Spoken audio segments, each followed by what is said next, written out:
We have a bilateral relationship that has deteriorated to what is the lowest point in recent years. However, there are matters that need a certain amount of synchronization of clocks and identification and determination of mutual positions, so that matters that are of mutual interest can be dealt with in an efficient and effective way in the interests of both the United States and Russia. You once described President Trump as a bright person, talented. How would you describe President Biden? Ну, я и сейчас считаю, что... Well, even now, I believe that former U.S. President Mr. Trump is an extraordinary individual, talented individual. Otherwise, he would not have become U.S. President.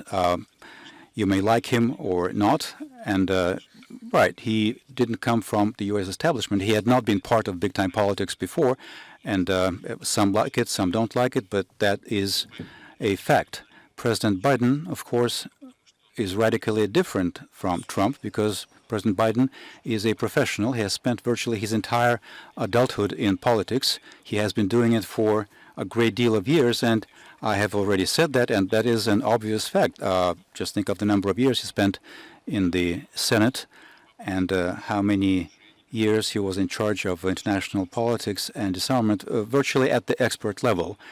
That's a different kind of person, and it is my great hope that, yes, there are some advantages, some disadvantages, but there will not be any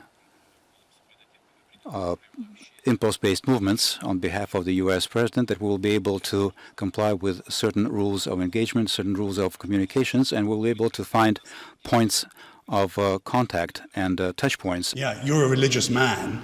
President Biden is saying he told you to your face you don't have a soul.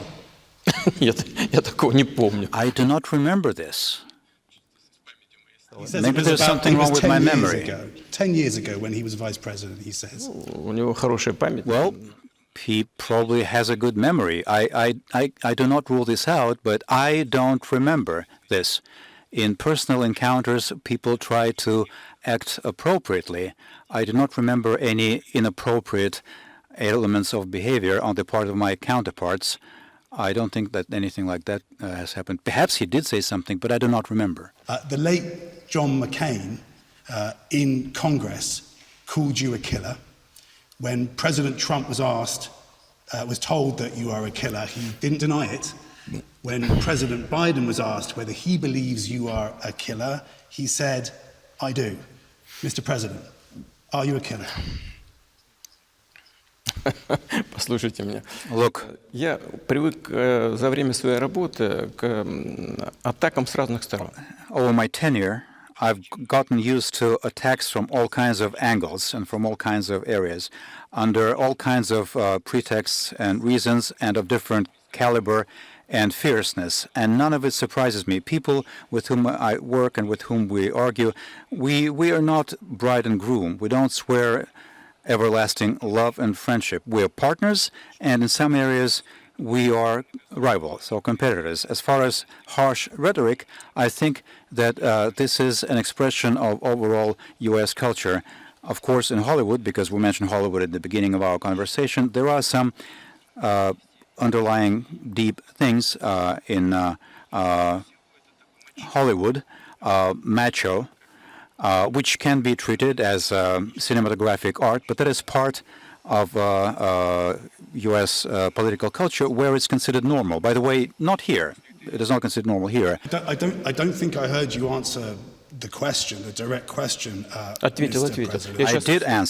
I did answer. I will add, if you let me. I have heard dozens of such accusations, especially during the period of some grave events during our counter-terrorism efforts in North Caucasus. And when it happens, I'm always guided by the interests of the Russian people and Russian state.